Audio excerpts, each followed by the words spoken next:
Welcome to One Book, One Coffee. Today isn't just about sipping on your favorite brew, it's about engaging with ideas that have stood the test of time. By choosing Letters from a Stoic by Seneca, you've set yourself apart. In an age where distractions abound, you've chosen to invest in wisdom, reflection, and personal growth.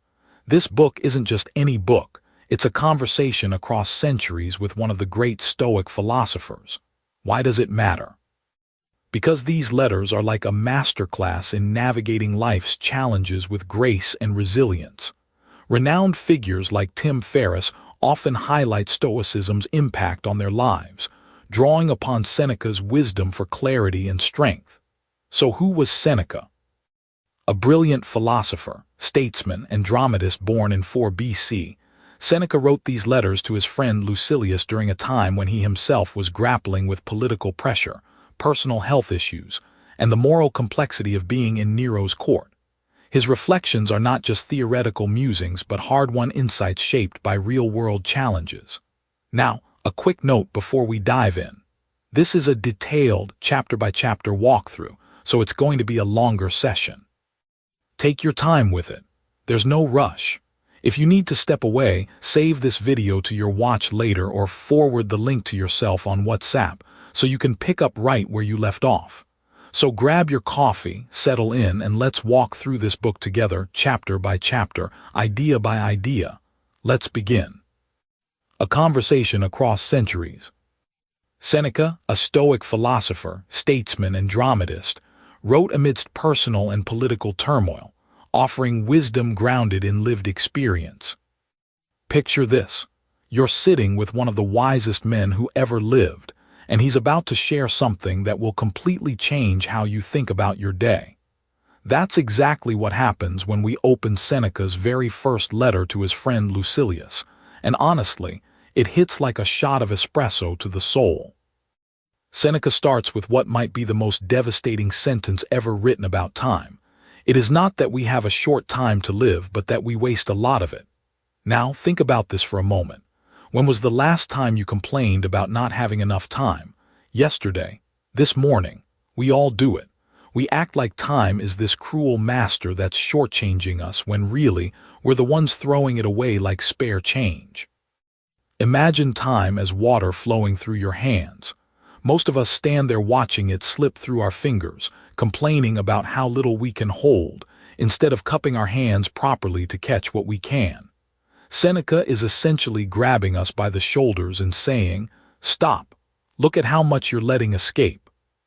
He tells Lucilius something that should make all of us squirm a little. The part of life we really live is small. Ouch. Think about your typical day. How much of it are you actually present for? How much are you spending scrolling mindlessly through your phone, caught up in meaningless arguments, or doing things that, if you're honest, don't really matter to you? Seneca observed people 2,000 years ago doing the ancient equivalent of doom scrolling, and he was already frustrated by it. Here's where it gets really interesting. Seneca doesn't just complain about wasted time, he dissects it like a surgeon. He talks about how we're incredibly protective of our money and possessions. If someone tried to steal your wallet, you'd fight them off. If someone wanted to borrow your car, you'd think carefully about whether they deserve that trust. But when it comes to time, we hand it out to anyone who asks. We let meetings run long. We say yes to obligations that drain us. We spend hours on activities that add nothing to our lives. Now think about this. If someone came to you and said, "Give me $100, you'd want to know why. But when someone says, "Give me an hour, we rarely question it. Seneca finds this absolutely baffling, and frankly, so should we. Money can be earned back. Time, once it's gone forever. But here's where Seneca becomes not just wise but practically brilliant.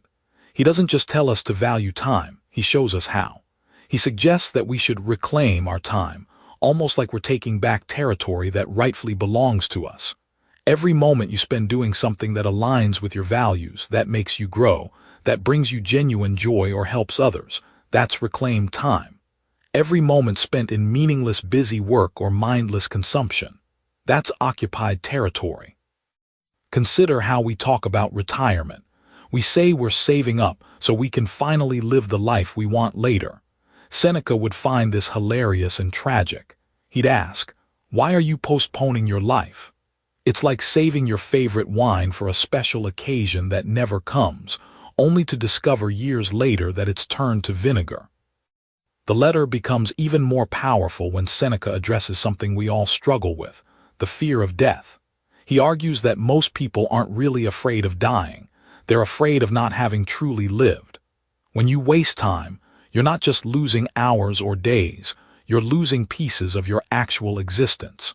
It's like being given a beautiful painting but spending your time staring at the frame instead of the artwork.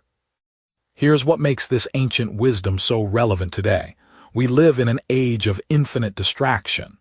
Seneca dealt with people who wasted time on gossip and meaningless social obligations. We deal with notifications, endless content streams, and the pressure to be constantly busy. The tools have changed, but the fundamental challenge remains the same. So what's Seneca's solution? He suggests we become misers of time. Now, before you picture Scrooge counting coins, hear him out. He means we should be as careful with our hours as we are with our money, as protective of our attention as we are of our homes. This doesn't mean becoming antisocial or refusing to help others. It means being intentional about where your life energy goes. As we move deeper into these letters, you'll see Seneca building on this foundation, showing us not just why time matters, but how to live in a way that makes every moment count. Because ultimately, that's what philosophy is really about. Not just understanding life, but living it well. Picture this. You're sitting across from me with a warm cup of coffee, and I'm about to share something that might just change how you approach learning forever. We're diving into Seneca's second letter to his friend Lucilius, and honestly, it feels like Seneca was looking into a crystal ball and seeing our modern world of endless scrolling, quick takes, and information overload. So here's what happened. Lucilius had been writing to Seneca about his reading habits, probably feeling pretty good about himself for devouring book after book. You know that feeling, right? When you finish 3 books in a week and feel like an intellectual superhero. Well, Seneca was about to burst that bubble in the most loving way possible. Seneca starts this letter with what might be the most relevant advice for our digital age. Stop being a literary butterfly. He tells Lucilius, and by extension us, that flitting from book to book, author to author, philosophy to philosophy, is like trying to nourish yourself by taking tiny bites from 100 different meals. You end up hungry, confused, and worse off than when you started. Now, think about this for a moment. How many of us have fallen into this exact trap? We download audiobooks faster than we can listen to them, buy books that pile up on our nightstands like literary monuments to our good intentions, and subscribe to newsletters that promise to distill entire philosophies into 5-minute reads. Seneca saw this coming from nearly 2,000 years away. He uses this beautiful metaphor that still gives me chills every time I think about it. He says that food doesn't nourish us if we eat it and immediately throw it up. The body needs time to process, to digest, to extract what's valuable and integrate it into our very being. Reading, he argues, works exactly the same way. When we rush from one book to the next without pausing to truly absorb and contemplate what we've just consumed, we're essentially intellectual bulimics, constantly consuming but never truly nourishing ourselves. But here's where Seneca gets really practical, and this is why I love this guy. He doesn't just tell Lucilius to read less. He tells him how to read better. He suggests picking a few great authors, a few profound books, and staying with them long enough to let their wisdom seep into your bones. He's talking about the difference between skimming the surface of 1,000 puddles and diving deep into a clear, life-giving spring. Think about the people you admire most, the ones who seem to have genuine wisdom rather than just clever sound bites. I bet if you really examine their habits, you'd find they're not the ones who brag about reading 50 books a year. They're the ones who have read the same transformative books multiple times, who can quote passages that have become part of their inner dialogue, who have let certain ideas marinate in their minds until those ideas fundamentally changed how they see the world. Seneca gives us this gorgeous image of friendship with books. He talks about returning to the same authors like visiting old friends, finding new layers of meaning each time, discovering insights that weren't visible during the first encounter. It's like rewatching a great movie and catching details you missed the first time, except these details can literally change your life. Now I know what you might be thinking. In our fast-paced world, don't we need to stay current to keep up with the latest thinking? Seneca would probably chuckle at this concern. He'd remind us that human nature hasn't changed much in 2 millennia. The fundamental challenges we face, the core questions about how to live well, how to find meaning, how to deal with loss and difficulty, these are timeless. The answers that worked for people 2,000 years ago still work today, but only if we give them time to work their magic. Here's the revolutionary part. Seneca isn't advocating for intellectual laziness or closed-mindedness. He's advocating for intellectual depth over intellectual breadth. He's suggesting that real wisdom comes not from knowing a little about everything, but from knowing something profound about the things that matter most. This letter feels like a gentle intervention, the kind a wise friend gives you when they see you're sabotaging yourself with good intentions. Seneca is essentially saying, "My dear friend, you're trying so hard to learn everything that you're learning nothing. Slow down, go deep, let the good stuff stick." As we wrap up this exploration of Letter 2, I want you to consider this. What would change in your life if you applied Seneca's advice? What if, instead of adding more books to your reading list, you revisited one that truly moved you? What if you let yourself become friends with ideas rather than just acquaintances? The coffee's getting cold, but the wisdom we've just shared will stay warm long after we've finished our conversation. Picture this. You're scrolling through your social media feed, and you see someone you went to college with posting about their latest promotion. Do you feel genuine joy for them, or is there a tiny pang of envy? Now imagine your closest friend sharing the same news. The difference in your reaction tells you everything you need to know about the distinction between acquaintances and true friends. This is exactly the kind of human nature that Seneca explores in his 3rd letter to Lucilius, where he dives deep into one of life's most precious, yet misunderstood treasures: genuine friendship. Seneca opens this letter with a confession that might surprise you. He admits that he's been hesitant to share certain thoughts with Lucilius, not because he doesn't trust him, but because he's still learning to distinguish between what deserves to be shared and what should remain private. Think about that for a moment. Here's one of Rome's greatest philosophers, essentially saying, "I'm still figuring out how to be a good friend." It's refreshingly honest, isn't it?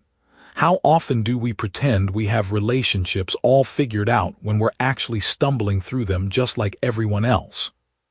But here's where Seneca's wisdom really shines. He argues that true friendship isn't about having someone to share your secrets with, though that's certainly part of it. Real friendship is about having someone who makes you a better person simply by being in your life. He uses a beautiful metaphor here, comparing a genuine friend to a mirror that reflects not just your appearance, but your character. When you look into the eyes of a true friend, you see yourself more clearly than you ever could alone. Now think about this in our modern context. We live in an age where we collect friends like digital badges. We have hundreds, sometimes thousands of connections on social platforms.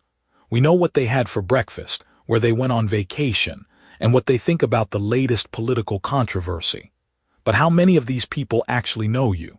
How many would notice if your posts suddenly became less frequent because you were struggling with something personal? Seneca would argue that most of these aren't friendships at all.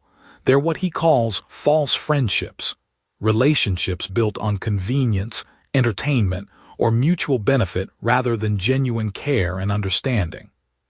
Seneca tells a story about a wealthy Roman who boasted about having countless friends, all eager to dine at his table and laugh at his jokes. But when scandal struck and his fortune disappeared, so did his so-called friends. They vanished like shadows when the sun sets. This isn't just an ancient tale, is it? We've all seen versions of this play out in our own time. the colleague who stops returning your calls after you lose your job, the friend who becomes mysteriously busy when you're going through a difficult divorce. These experiences teach us, sometimes painfully, the difference between people who are drawn to our circumstances and those who are committed to our character. But Seneca doesn't leave us wallowing in cynicism. Instead, he offers a practical test for identifying true friendship. He suggests asking yourself, would this person still care about me if I had nothing to offer them? It's a piercing question because it forces us to examine our relationships honestly.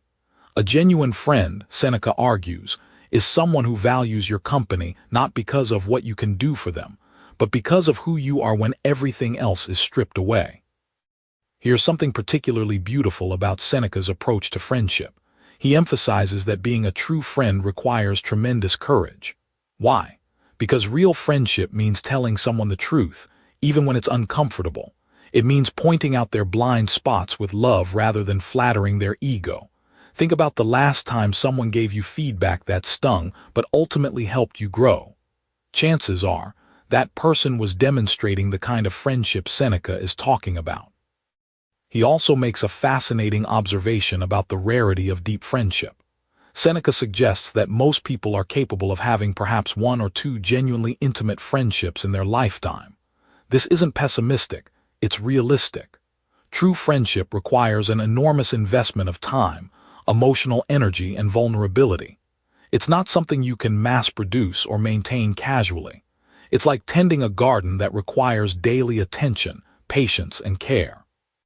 As we wrap up this exploration of Seneca's thoughts on friendship, consider this.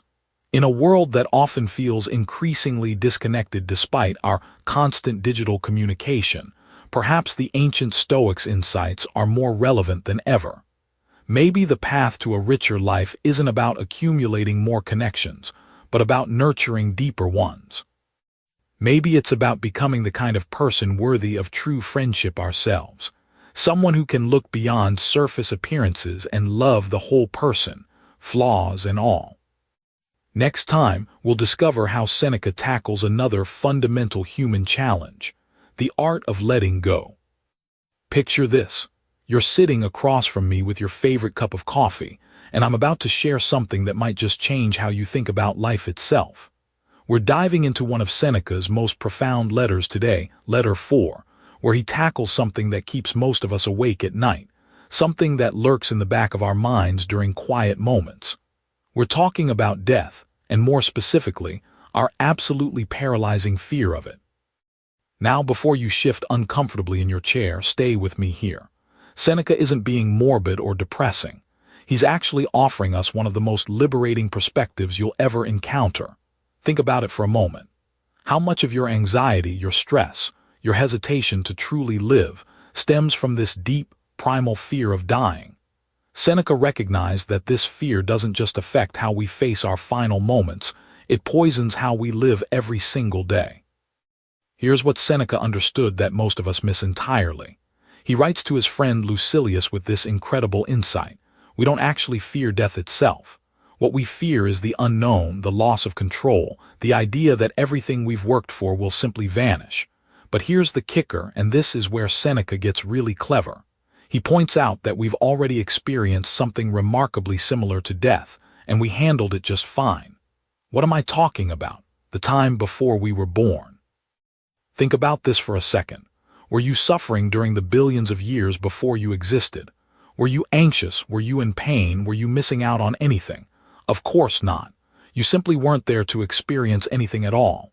Seneca suggests that death is likely to be exactly the same, a return to that peaceful state of non-existence. It's like he's saying, look, you've already done this once and it wasn't terrible at all. But Seneca goes deeper than this philosophical comfort. He tackles the real meat of our fear, the practical stuff that keeps us tossing and turning. We're afraid of leaving our loved ones behind, afraid of unfinished business, afraid that our lives won't have mattered. Here's where his wisdom becomes incredibly practical for our modern lives. He argues that the quality of our days matters infinitely more than the quantity. One day lived with purpose, courage, and genuine connection is worth more than decades of merely existing. Now, think about how this applies to your life right now. How many times have you held back from pursuing something meaningful because you were afraid of failure, rejection, or change? How often have you chosen the safe path, the comfortable routine, the predictable outcome? Seneca would say that this kind of living is actually a form of death itself. You're so busy protecting yourself from potential loss that you're not really living at all. Here's a story that perfectly illustrates Seneca's point. Imagine two people, one who lives to be 90 but spends every day worried about what might go wrong, playing it safe, never taking risks, never really connecting deeply with others. The other lives to be 50 but fills every day with purpose, love, adventure, and growth. Which person has truly lived? Seneca would argue without hesitation that it's the second person.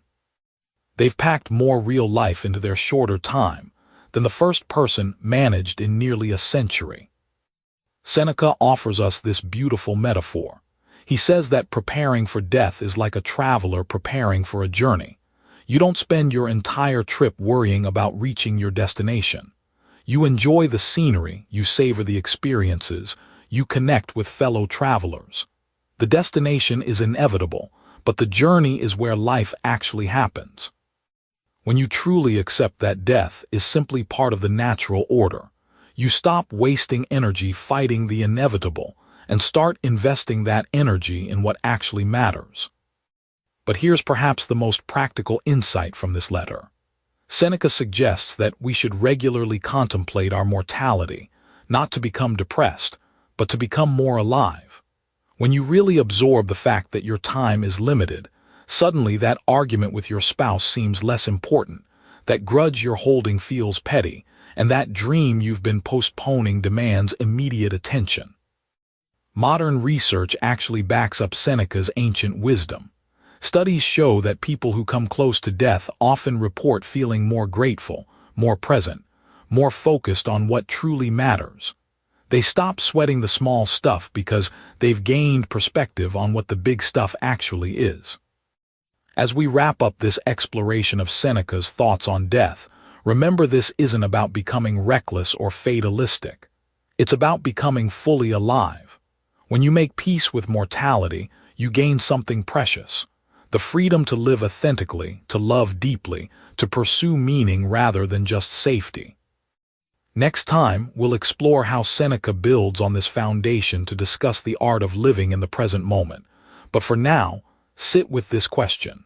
If you knew you had limited time, how would you choose to spend today? Picture this. You're sitting across from a wise mentor, steam rising from your favorite mug, and they're about to share one of the most practical pieces of life advice you'll ever hear. That's exactly what Seneca does in his 5th letter to Lucilius, where he tackles something we all struggle with daily: finding balance. But this isn't your typical work-life balance conversation. This is something much deeper, much more transformative. Seneca opens this letter with a fascinating observation about philosophers and their relationship with the world around them. He's essentially asking, how should a wise person live? Should they retreat from society, live in poverty, and reject all worldly pleasures? Or should they embrace wealth, status, and comfort? Now, think about this for a moment. Haven't you wrestled with similar questions? Maybe not about being a philosopher, but about how to live authentically in a world that often seems to pull us in opposite directions. What Seneca proposes is revolutionary in its simplicity. He calls it the philosopher's mean, not mean as in cruel, but mean as in the middle path, the golden mean. Picture a tightrope walker gracefully moving across a wire. They're not leaning too far to either side, not rigid with fear, but flowing with purposeful balance. That's the image Seneca paints of how we should navigate life. Here's where it gets really interesting. Seneca argues that a philosopher shouldn't live in deliberate poverty, wearing rags and eating scraps just to prove their virtue. But they also shouldn't chase after luxury and status symbols like a moth drawn to flame. Instead, they should be comfortable with having things while being equally comfortable with losing them. Think of it like this. Imagine you could enjoy a beautiful sunset without needing to own the land it sets over. That's the kind of detachment Seneca is talking about. Let me paint you a picture from Seneca's own life. Here was a man who was incredibly wealthy. We're talking Roman senator, advisor to emperors, owner of vast estates, kind of wealthy. Yet he wrote some of the most profound thoughts on simplicity and contentment ever recorded. Critics in his time, just like critics today, called him a hypocrite. How can you preach about not being attached to material things while living in luxury? But Seneca had an answer that cuts right to the heart of human nature. He explains that there's a world of difference between using wealth and being used by wealth. Consider a master chef who has access to the finest ingredients. They can create extraordinary meals, but they're not desperate if they have to cook with simple vegetables. The ingredients don't define their worth as a chef. Similarly, Seneca suggests we can engage with the material world without letting it define our happiness or self-worth. Now think about how this applies to your daily life. Maybe you love your smartphone, your comfortable home, your favorite coffee shop. Seneca isn't saying you should throw these things away. Instead, he's asking, could you be genuinely okay if they disappeared tomorrow? Would you still know who you are? Would you still find reasons to be content and grateful? This brings us to one of Seneca's most powerful insights in this letter. He talks about practicing voluntary discomfort, not as punishment but as training. Just as athletes push their bodies to build strength, we can occasionally choose simplicity to build emotional resilience. Maybe it's taking cold showers, sleeping on the floor once in a while, or eating simple meals. The goal isn't to suffer, but to prove to yourself that you can be happy with less. Here's a modern parallel that really drives this home. Think about people you know who seem genuinely happy versus those who are constantly stressed about maintaining their lifestyle. The happy ones often have this quality Seneca describes. They enjoy good things when they have them, but they don't live in fear of losing them. They're not constantly upgrading, constantly comparing, constantly worried about keeping up appearances. Seneca also addresses something incredibly relevant to our social media age. He warns against both extremes, the person who flaunts their wealth and the person who makes a show of their poverty. Both are performing for others rather than living authentically. In our Instagram world, this hits differently, doesn't it? We see people showcasing both their luxury and their minimalism, often for the same reason: external validation. The philosophers mean that Seneca describes is ultimately about freedom. Freedom from the anxiety that comes with having too much to lose, and freedom from the bitterness that comes with having too little to enjoy. It's about being present with what is, while being prepared for what might come. As we close this exploration of Seneca's fifth letter, consider this. The balance he's describing isn't a destination you reach once and stay at forever. It's more like learning to ride a bicycle, a constant series of small adjustments, a dynamic equilibrium that requires practice and attention. The beautiful thing is, every day gives us new opportunities to practice this ancient wisdom in thoroughly modern circumstances.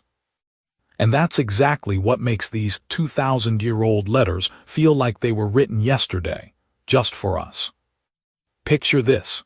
You're settling into your favorite coffee shop, the one where the barista knows your order by heart, and you've just opened a letter from one of history's wisest friends. Today, we're diving into letter 7 from Seneca's timeless collection, where he warns his dear friend Lucilius about something that might surprise you: the danger of crowds. Now, before you think this is just ancient social anxiety talking, hear me out. Seneca isn't suggesting we become hermits or avoid all human contact.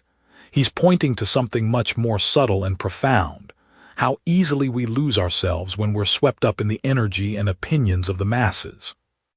Seneca begins this letter with a confession that feels remarkably honest. He tells Lucilius that whenever he returns from attending public games or gatherings, he notices something unsettling about himself. He's become more greedy, more ambitious, more prone to luxury, essentially, less of the person he strives to be. Think about this for a moment.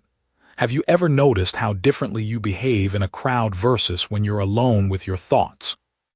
how the energy of others can shift your own moral compass, sometimes without you even realizing it. The Roman philosopher uses a brilliant metaphor to explain this phenomenon.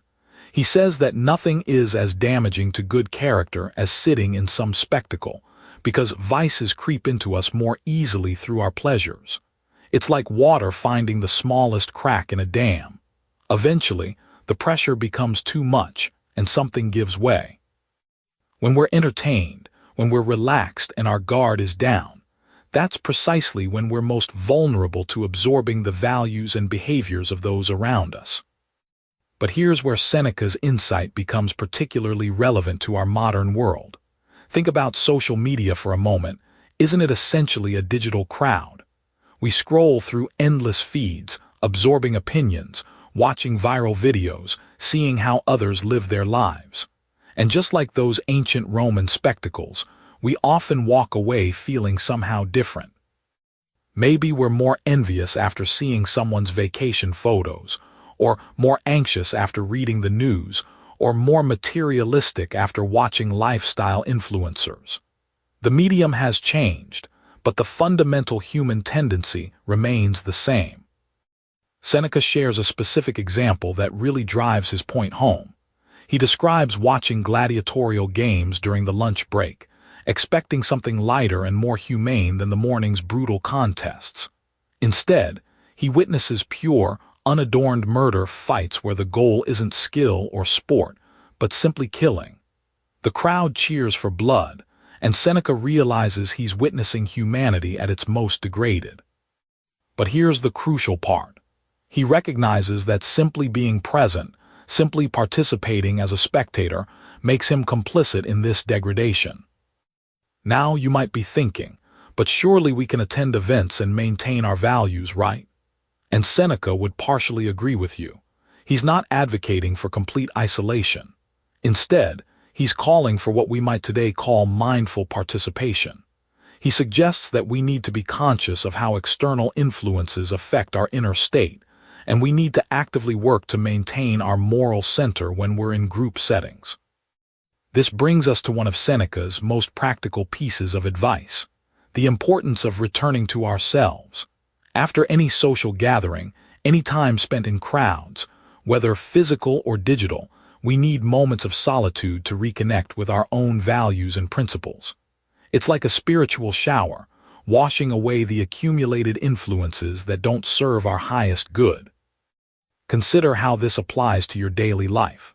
After spending time on social media, do you check in with yourself? After watching the news or attending a concert or even just hanging out with certain friends, do you notice shifts in your mood, your desires, your sense of what's important? Seneca is encouraging us to develop this kind of self-awareness, this ability to observe how we're being influenced and to consciously choose which influences we want to accept.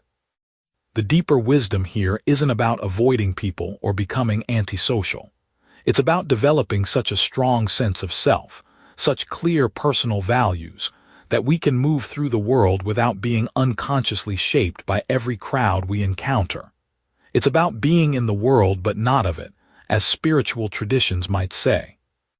As we close this exploration of Seneca's seventh letter, remember that his warning about crowds isn't pessimistic, it's empowering.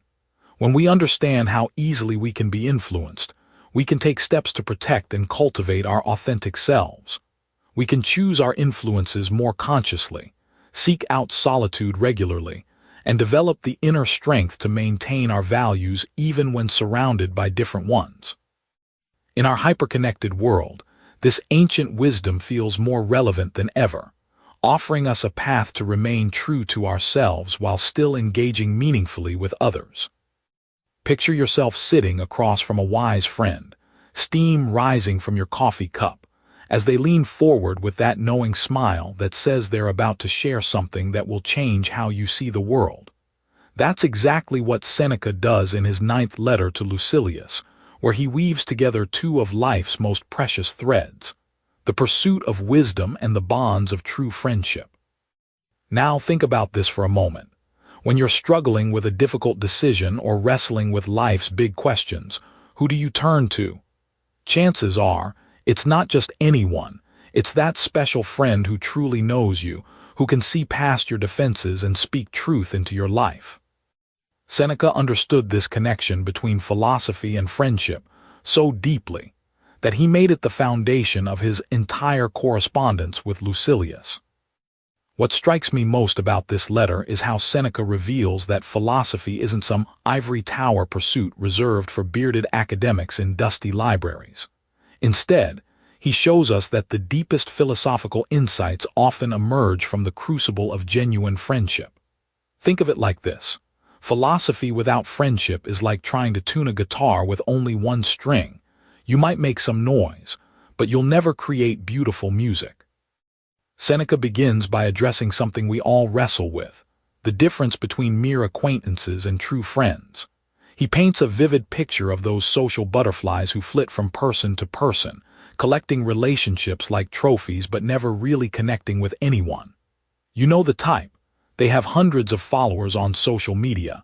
Their calendars are packed with social events, yet when crisis hits, they find themselves surprisingly alone.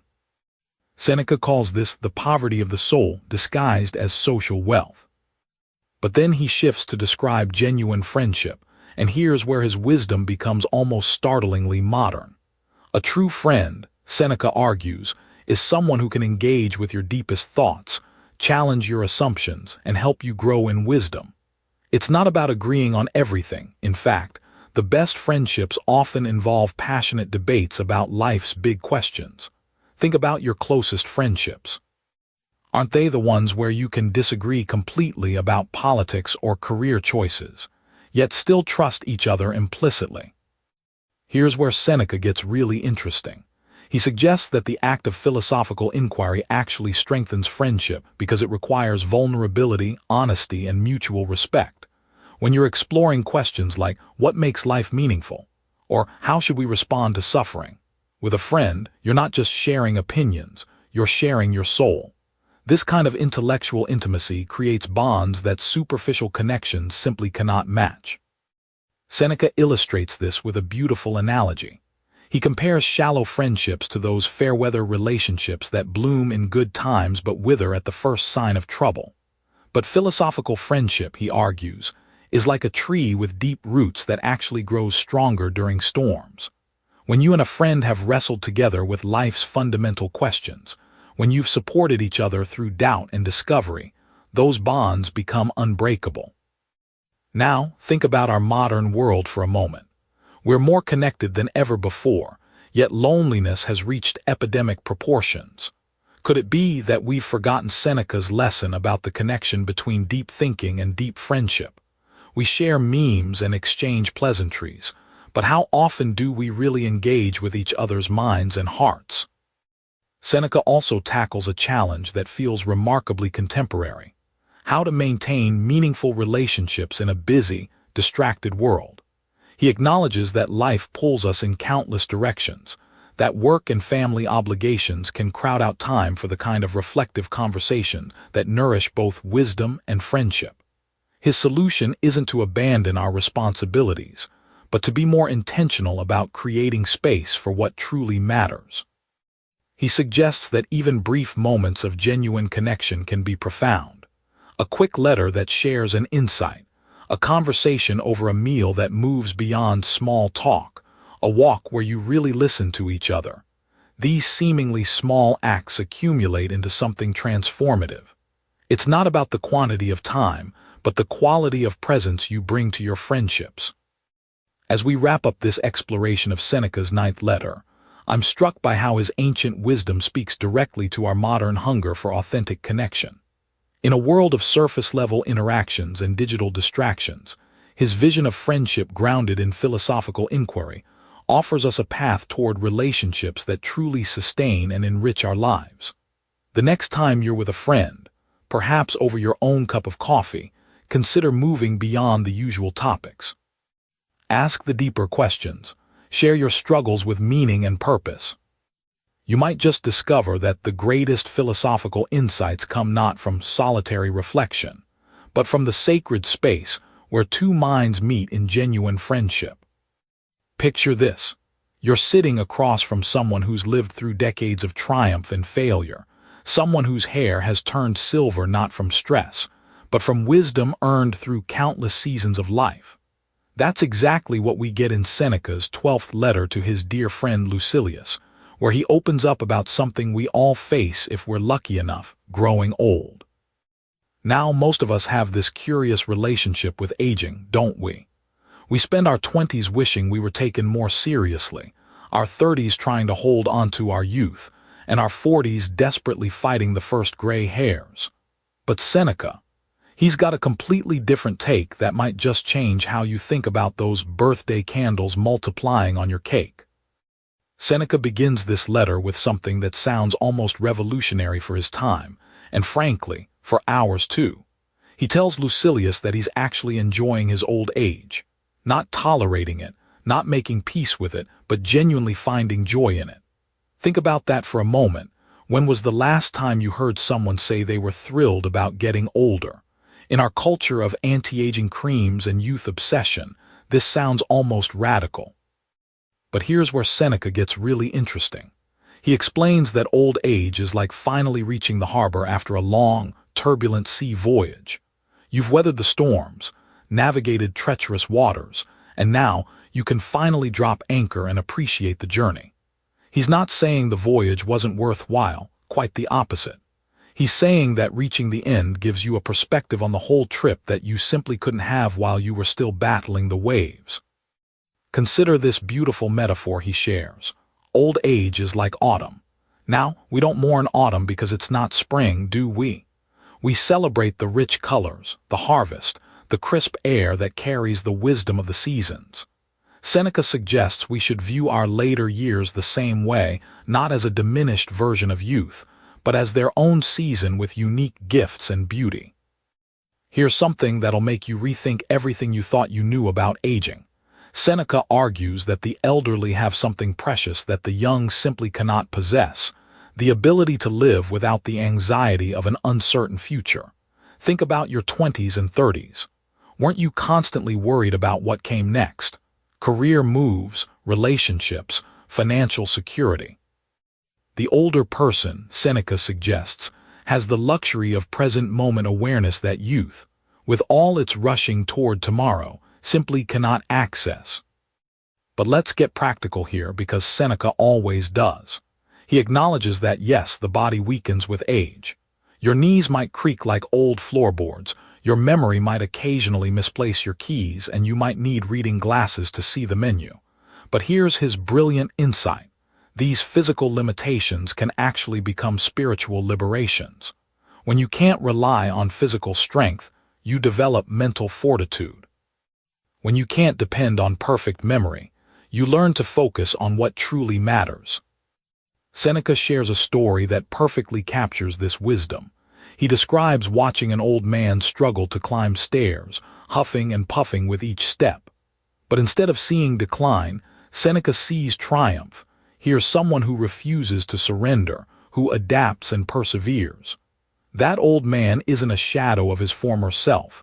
He's a master class in resilience. Now, think about this in our modern context.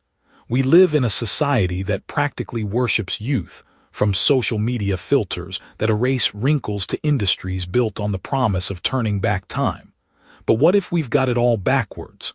What if those laugh lines are actually wisdom maps, and those gray hairs are badges of honor for battles fought and survived? Seneca makes another profound point that hits differently in our age of endless productivity culture. He suggests that old age gives us permission to finally stop proving ourselves. You know, that exhausting hamster wheel of achievement that defines so much of modern life. The elderly, he argues, can step off that wheel and simply be. They've already proven what they needed to prove. Now they can focus on wisdom rather than accomplishment, on being rather than becoming. As we wrap up this exploration of Seneca's thoughts on aging, consider this.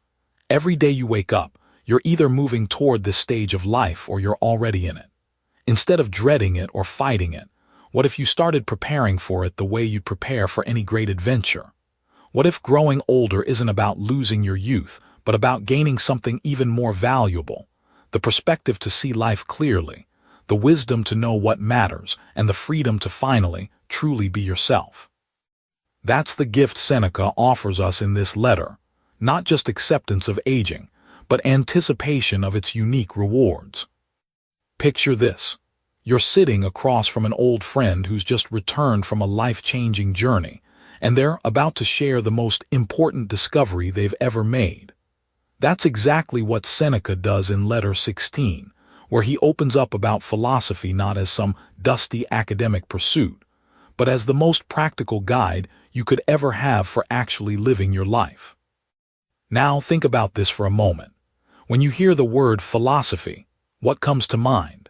Maybe you picture ancient Greeks in togas debating abstract concepts, or perhaps stuffy professors lost in theoretical discussions that have nothing to do with your Monday morning commute or your relationship struggles. But Seneca is about to completely flip that script for us. He begins this letter with a confession that feels surprisingly modern. He tells his friend Lucilius that he's been studying philosophy not to impress anyone at dinner parties or to win intellectual debates, but because he desperately needs guidance on how to navigate the messy, complicated business of being human.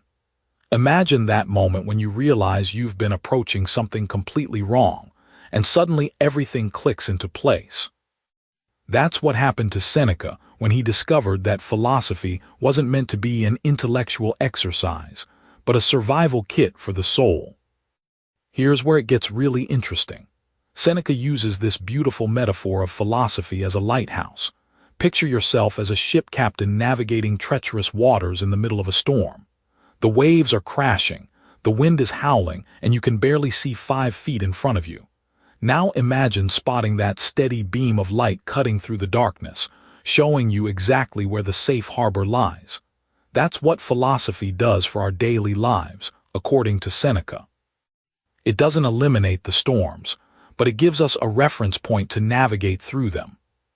But let's get practical here, because Seneca wasn't interested in pretty metaphors that don't actually help.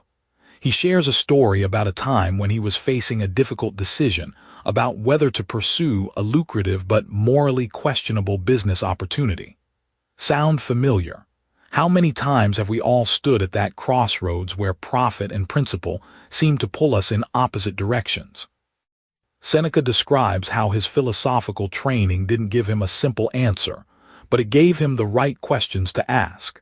Instead of just thinking about short-term gains, he learned to examine the long-term consequences for his character, his relationships, and his peace of mind. Now think about your own decision-making process. How often do we make choices based on immediate emotions, social pressure, or what seems easiest in the moment? Seneca argues that philosophy teaches us to pause, to step back, and to consider our choices through the lens of wisdom rather than impulse. It's like having a trusted advisor who never gets tired, never has their own agenda, and is always available for consultation. One of the most powerful insights in this letter comes when Seneca discusses the difference between reacting to life and responding to it. He tells the story of 2 merchants who both lost their shops in a fire.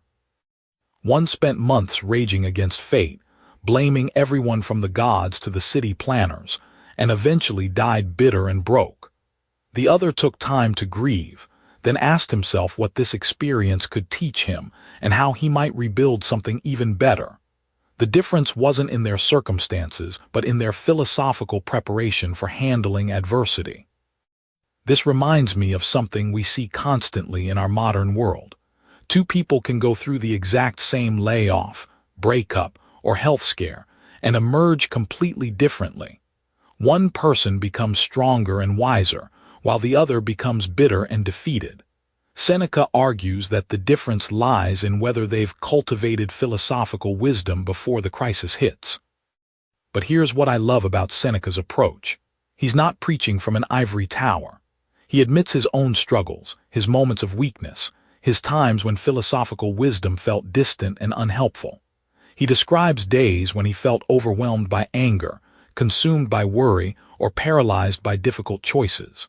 The difference is that philosophy gave him tools to recognize these states, understand them, and gradually work through them rather than being completely at their mercy.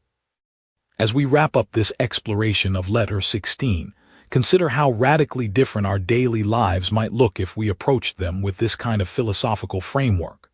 Not as passive victims of circumstance, but as active participants in our own character development. Seneca reminds us that philosophy isn't about having all the answers, but about asking better questions and developing the wisdom to live with both uncertainty and purpose. In our next discussion, we'll dive into how Seneca applies these philosophical principles to one of life's greatest challenges, dealing with difficult people and maintaining our inner peace when the world around us seems determined to disturb it. Picture this. You're sitting across from your wisest friend, steam rising from your coffee cup, and they're about to share something that could completely change how you think about pleasure, discipline, and the good life. That's exactly what Seneca does in his 18th letter to Lucilius, where he tackles one of the most relatable human struggles we all face: the delicate dance between indulgence and self-restraint. Now, think about this for a moment. How many times have you found yourself caught between wanting to enjoy life's pleasures and knowing you should probably exercise some self-control? Maybe it's that third slice of pizza, binge-watching another episode when you should sleep, or splurging on something you don't really need. Seneca understood this tension 2,000 years ago, and his insights feel remarkably fresh today. In this letter, Seneca tells Lucilius about his practice of deliberately setting aside certain days for what he calls fasting and hard living. But here's where it gets interesting. He's not talking about punishment or extreme asceticism. Instead, he's describing a kind of rehearsal for life's inevitable challenges. Imagine it like this. If you're an actor preparing for a difficult role, you don't wait until opening night to practice the hard scenes. You rehearse them over and over, so when the real moment comes, you're ready.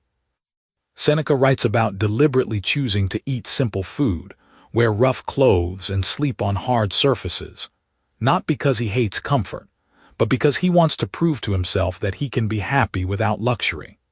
It's like voluntarily taking a cold shower when you could have a hot one, not because you enjoy suffering, but because you want to know you can handle discomfort when it's not your choice. Think about our modern world for a second. We're surrounded by unprecedented comfort and convenience. We can have almost anything delivered to our door within hours. Climate control keeps us perpetually comfortable, and entertainment is always at our fingertips. But here's what Seneca understood that we often forget. When we become too dependent on comfort, we actually become more fragile, not stronger. It's like a muscle that atrophies when it's never used. Seneca shares a powerful insight when he says that we should set aside a certain number of days, during which you shall be content with the scantiest and cheapest fare, with coarse and rough dress, saying to yourself the while, "Is this the condition that I feared?" Can you imagine the liberation in that question? Most of our anxieties about losing what we have dissolve when we discover we can actually be quite content with much less. But here's where Seneca's wisdom really shines. He's not advocating for a life of constant deprivation. He's talking about conscious choice and preparation. It's like the difference between being caught in the rain without an umbrella and choosing to walk in the rain because you enjoy it. Same rain, completely different experience. Consider how this applies to our relationship with technology today. We might voluntarily disconnect from our phones for a day, not because technology is evil, but because we want to prove to ourselves that we can be content without constant digital stimulation.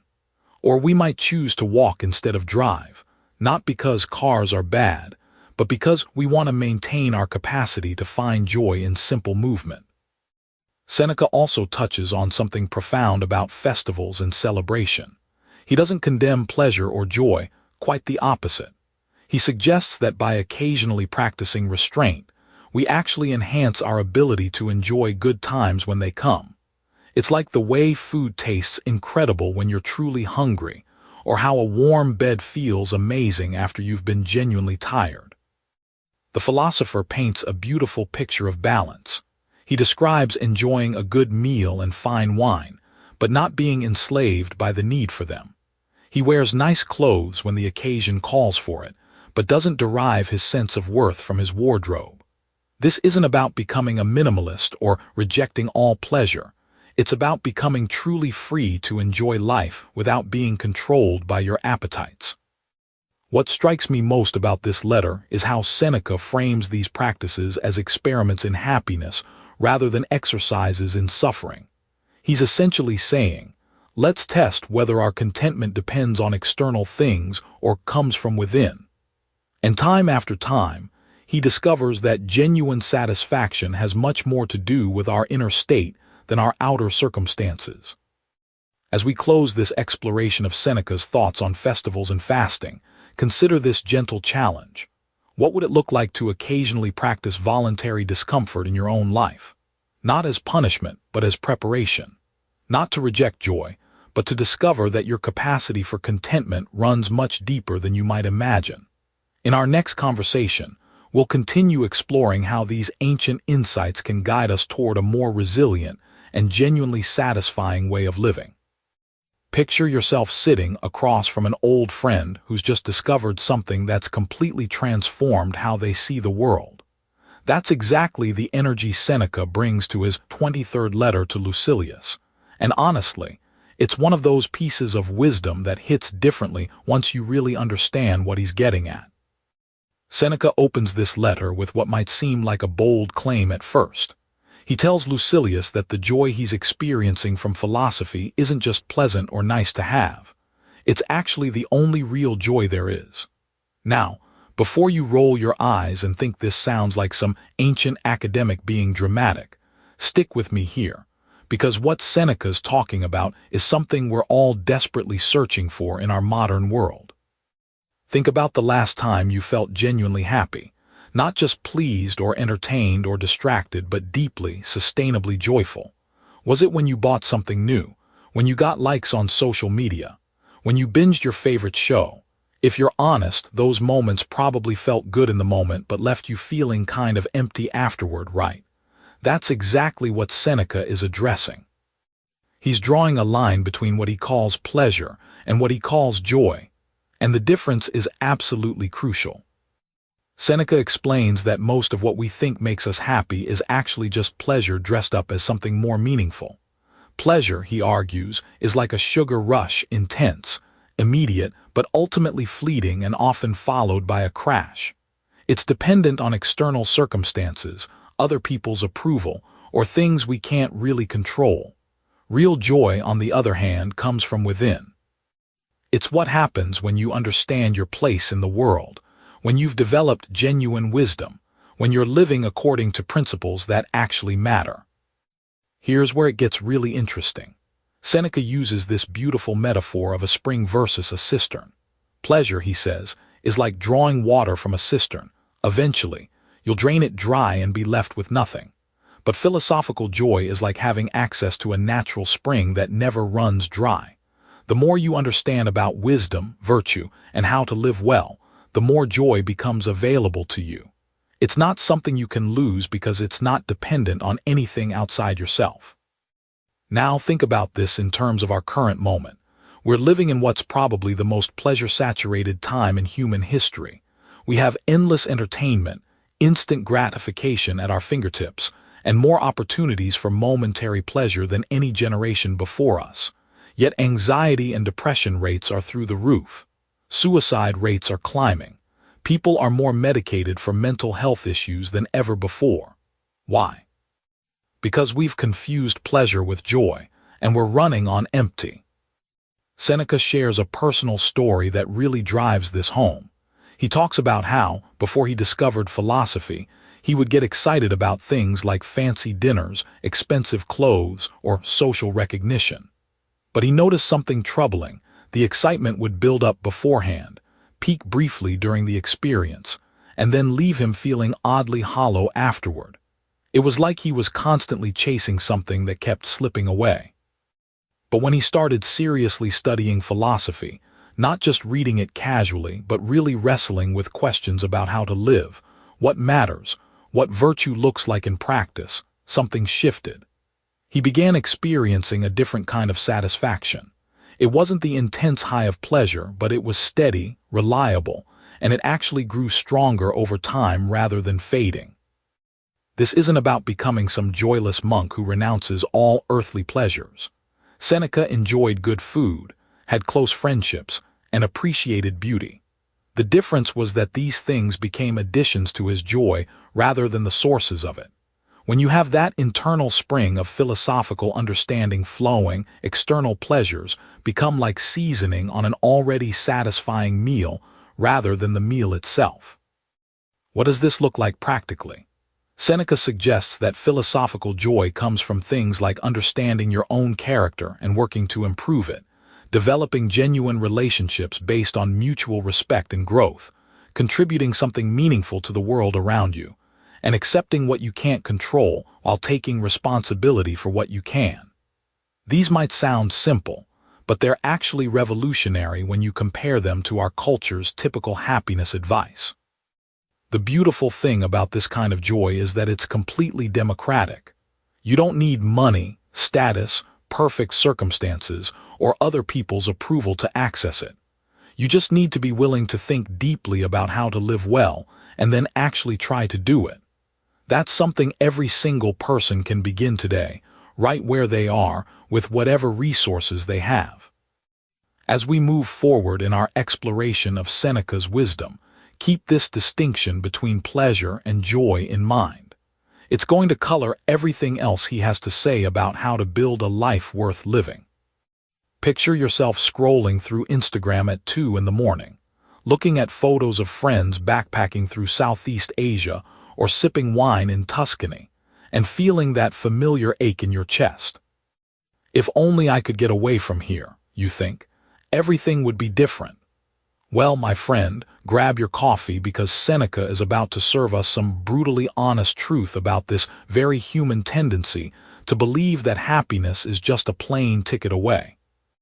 In Letter 28, Seneca tackles one of the most persistent myths of human nature, the idea that we can outrun our problems by changing our zip code. His friend Lucilius has apparently been considering a change of scenery, perhaps hoping that new surroundings might bring new peace of mind. But Seneca, ever the wise counselor, gently but firmly challenges this notion with words that ring as true today as they did 2,000 years ago. Think about this for a moment. How many times have you heard someone say, "I just need to get out of this town," or "I'm going to start fresh somewhere new"? How many movies have we watched where the protagonist finds themselves by moving to a quaint small town or bustling big city?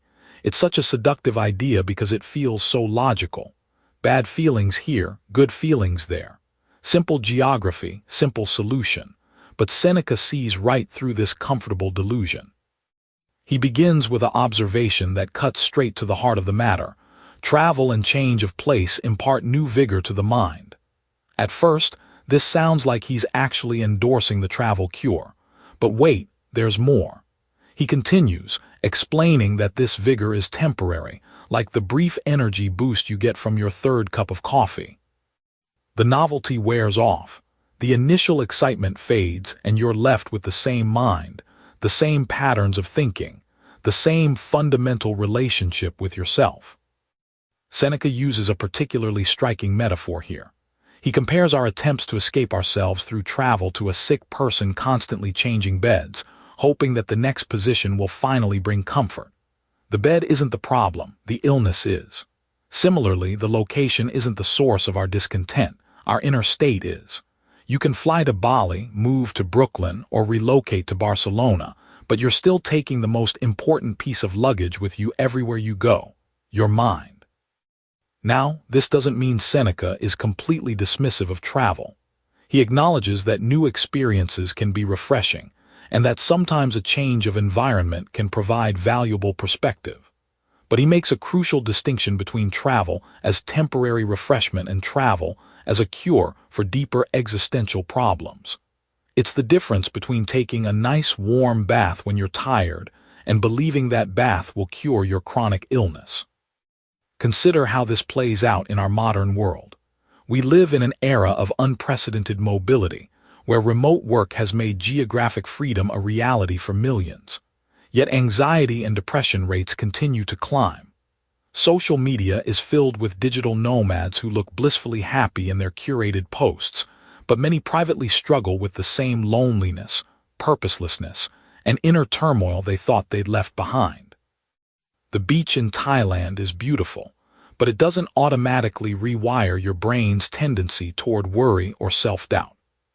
Seneca drives his point home with characteristic directness. You must lay aside the burden of the mind. Until you do this, no place will satisfy you. This is perhaps one of the most liberating insights in all of Stoic philosophy. The burden isn't external, it's internal. The prison isn't your circumstances, it's your perspective.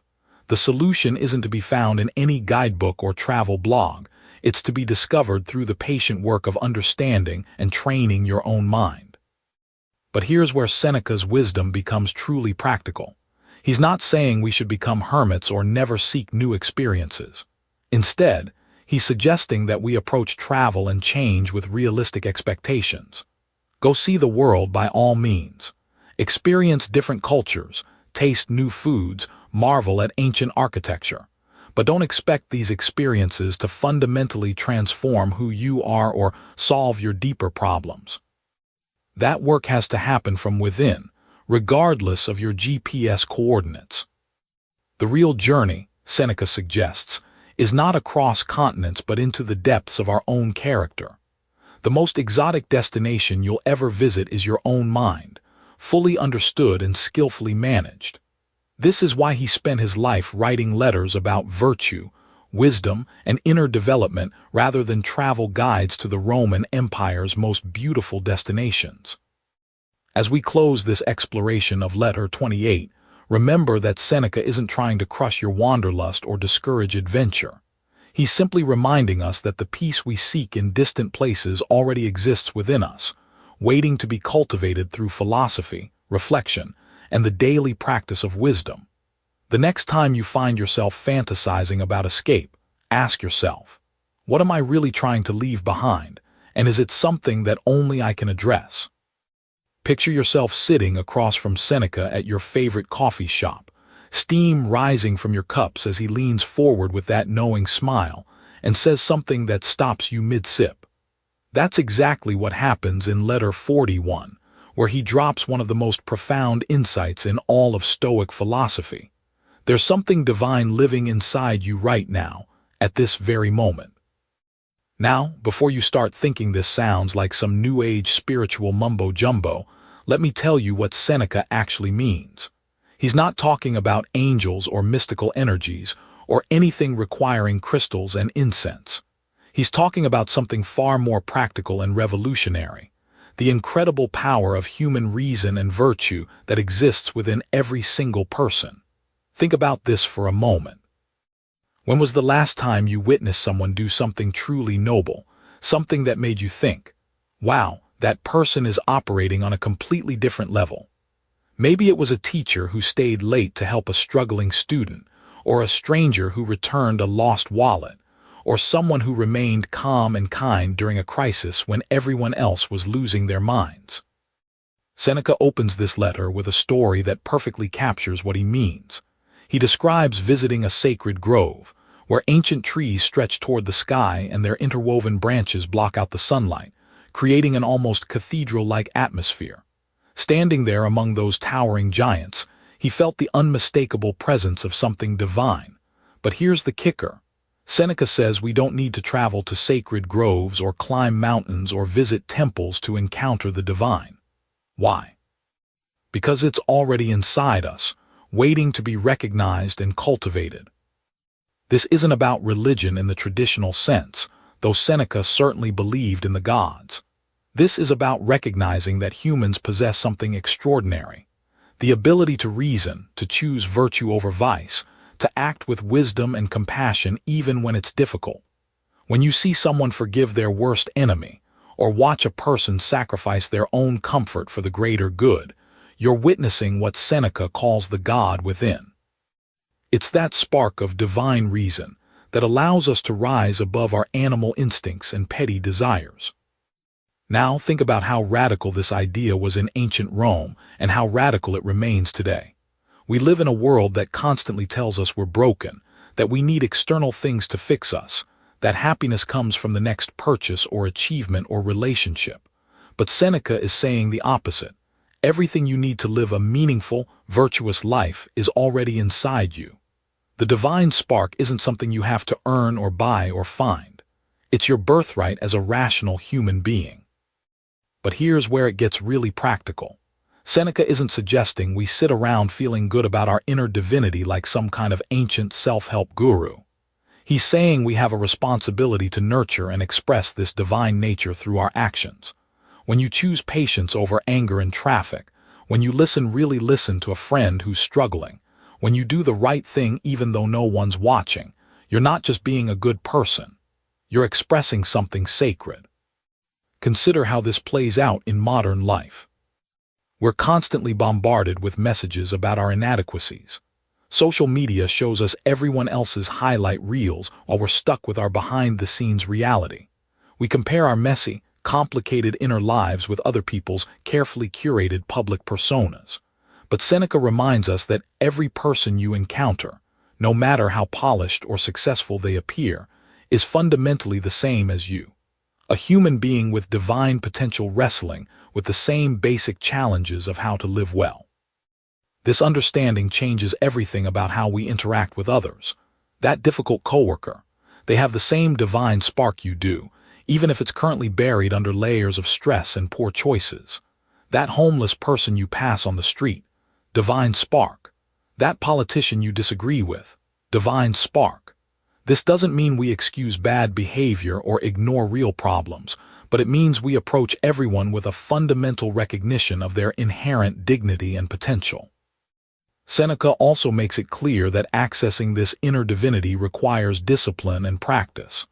Just like a muscle that atrophies without exercise, our capacity for wisdom and virtue needs constant cultivation.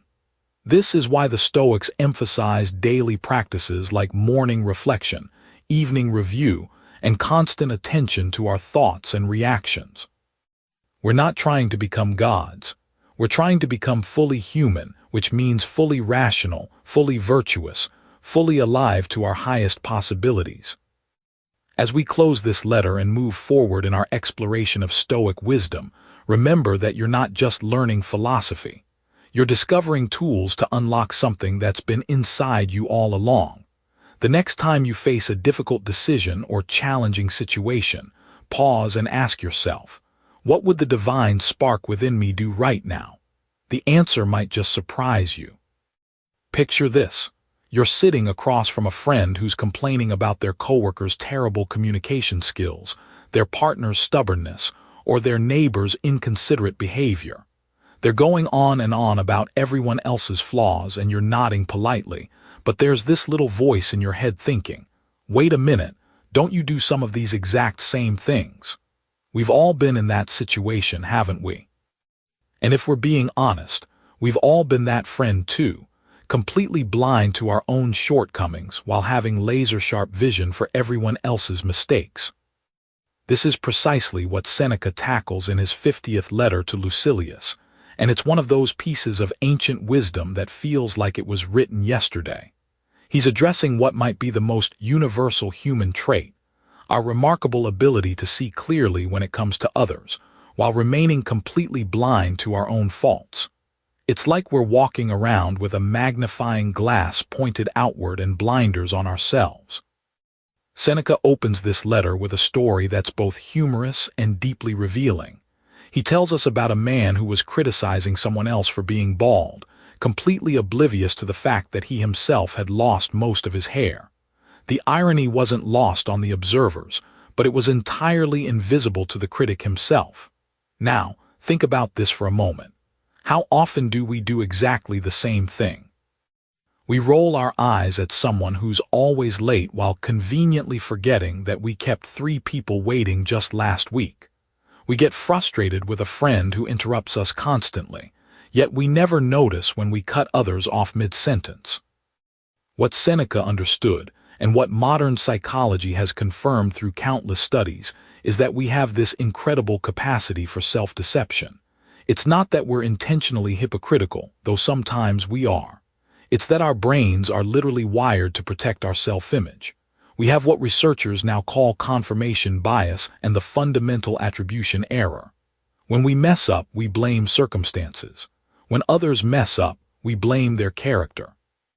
It's as if we're wearing special glasses that blur our own reflection, while bringing everyone else's flaws into sharp focus. But Seneca doesn't just point out the problem. He offers us a cure, and it's beautifully practical. He suggests that we need to become our own most honest critic before anyone else gets the chance. Imagine having a personal investigator whose job it is to catch you in the act of being human. That's essentially what Seneca is proposing. He recommends a daily practice of self-examination, not in a harsh, self-punishing way, but with the curiosity of a scientist studying their own behavior. Think about how revolutionary this approach was in ancient Rome and how revolutionary it still is today.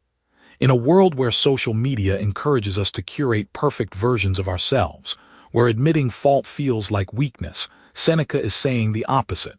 He's telling us that the strongest, wisest people are those who can look at themselves honestly and say, "You know what? I was wrong about that. I could have handled that better. I have some work to do." The beauty of Seneca's approach is that it's not about self-flagellation or endless guilt. It's about freedom. When you can see your own faults clearly, you're no longer a prisoner to them. You can't fix what you can't see, right?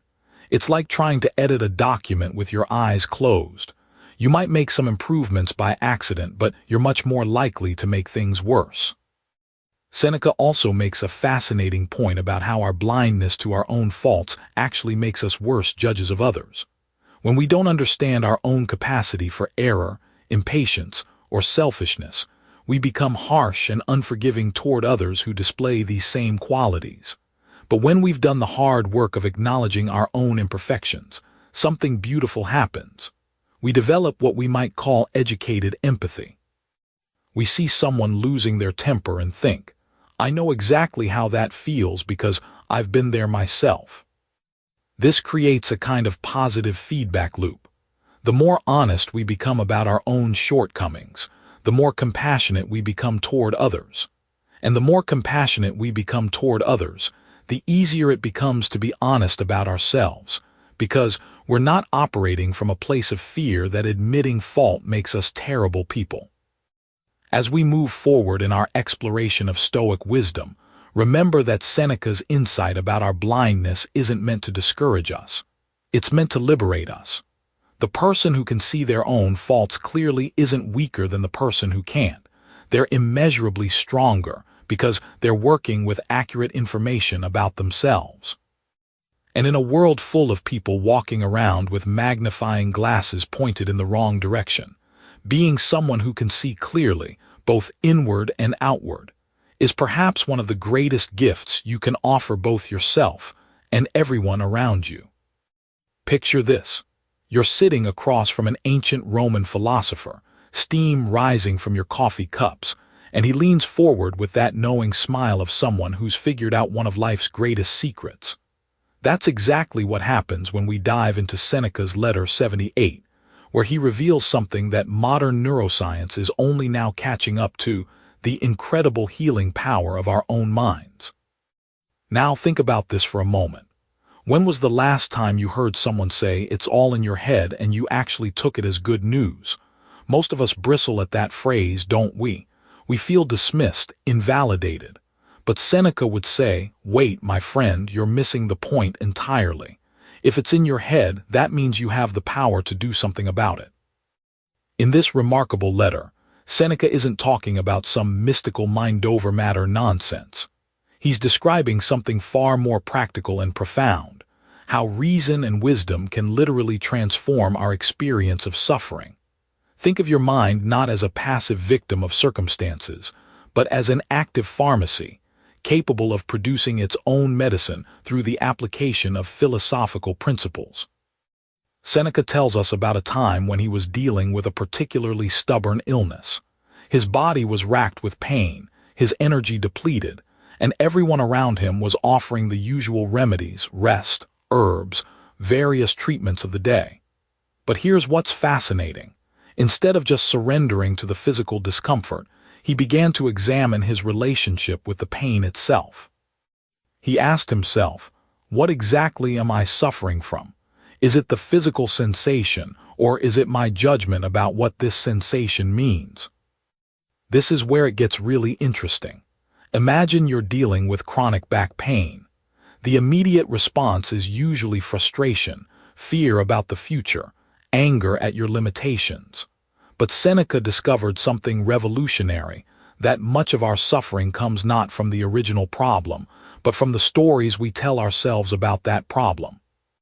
The pain might be real, but the narrative of victimhood, the catastrophic thinking, the sense of helplessness, these are additions our minds create, and therefore, things our minds can also change. He describes how he began to separate what was actually happening from his interpretations of what was happening. The fever was just a fever, not a sign of impending doom or a cosmic punishment. The weakness was just weakness, not evidence of personal failure or a reason to despair about the future. This isn't denial or positive thinking. It's radical clarity about what's actually within our control. Now you might be thinking, that sounds awfully convenient, Seneca. Just think your way out of problems. But here's where his approach becomes genuinely sophisticated. He's not suggesting we can think away broken bones or cure cancer with philosophy. What he's proposing is that we can heal the unnecessary suffering we layer on top of our actual challenges. Consider how this applies to our modern world. You lose your job, that's a real event with real consequences. But then your mind starts spinning. I'll never find anything else. I'm a failure. My family will suffer. I'm too old to start over. Suddenly, you're not just dealing with unemployment. You're drowning in a tsunami of self-generated anguish. Seneca would say, let's separate the wheat from the chaff here. You lost a job. Everything else is commentary. The healing power he's describing works like this. When we strip away the unnecessary mental additions to our problems, we often discover that what remains is much more manageable than we thought. It's like cleaning a wound. You have to remove the debris before true healing can begin. Our minds are constantly adding debris in the form of worst-case scenarios, self-blame, and catastrophic interpretations. Seneca shares a beautiful analogy about a sailor in a storm. The sailor can't control the wind or the waves, but he can adjust his sails, secure his cargo, and maintain his composure at the helm. Your mind, he suggests, is like that sailor. External circumstances, illness, loss, disappointment are the storm. But your response, your interpretation, your inner dialogue, that's your sail adjustment. What makes this ancient wisdom so relevant today is that we're living in an age of unprecedented mental health challenges. We have more information, more options, more opportunities than any generation in history, yet anxiety and depression rates are skyrocketing. Perhaps what we need isn't just more external solutions, but a rediscovery of this internal capacity for healing through reason and wisdom. As we close this exploration of mental healing, remember that Seneca isn't offering a quick fix or a magical cure. He's pointing toward a practice, a way of engaging with life's inevitable difficulties that can transform suffering from a crushing weight into a manageable challenge. The mind that can create unnecessary pain is the same mind that can create profound peace, and that power lives within you, waiting to be discovered over your next cup of coffee. In Letters from a Stoic, Seneca offers timeless wisdom on navigating life's challenges through the lens of Stoic philosophy. As we close this narrative journey, let's weave together the central themes of the book: the pursuit of virtue, the acceptance of fate, and the cultivation of resilience. Seneca's letters remind us that true happiness comes from within, and that external circumstances should not dictate our inner peace. Here are some actionable takeaways from the book. 1. Cultivate inner peace. Seneca emphasizes that our peace is independent of external situations. To apply this, start incredibly small by incorporating moments of mindfulness into your daily routine. Take a few minutes each morning to sit quietly, focusing on your breath, and setting a calm tone for the day. 2. Embrace the present moment.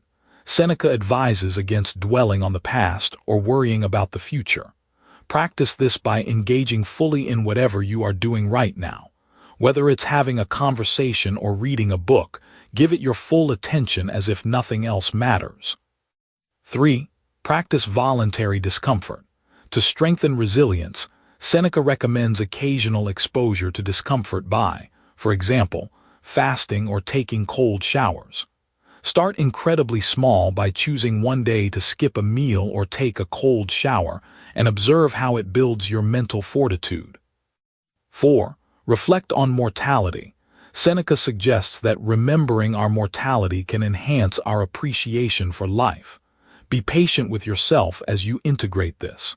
Spend a few moments each day reflecting on the transient nature of life to prioritize what truly matters. 5. Simplify your desires.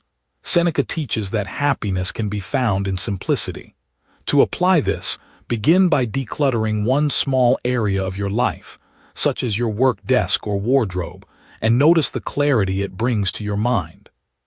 Seneca's wisdom encourages us to face life's ups and downs with grace and equanimity, making these takeaways not only practical but deeply transformative. Before you go, I'd love to hear from you. Drop a comment below with at least one idea from this book that stuck with you, one concept you're going to carry forward. It could be something that challenged your thinking, something you want to try, or even something you disagreed with. Your insight might be exactly what another listener needs to hear today. And if this summary gave you something valuable, a new perspective, a spark of motivation, or even just a peaceful hour with your coffee, share it with someone who might need it too. Subscribe to One Book, One Coffee, and hit that bell icon so you never miss a new summary.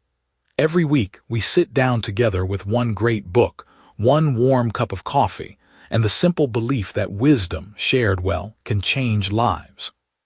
Until next time, keep reading, keep growing, and remember, every small step counts. See you at the next book.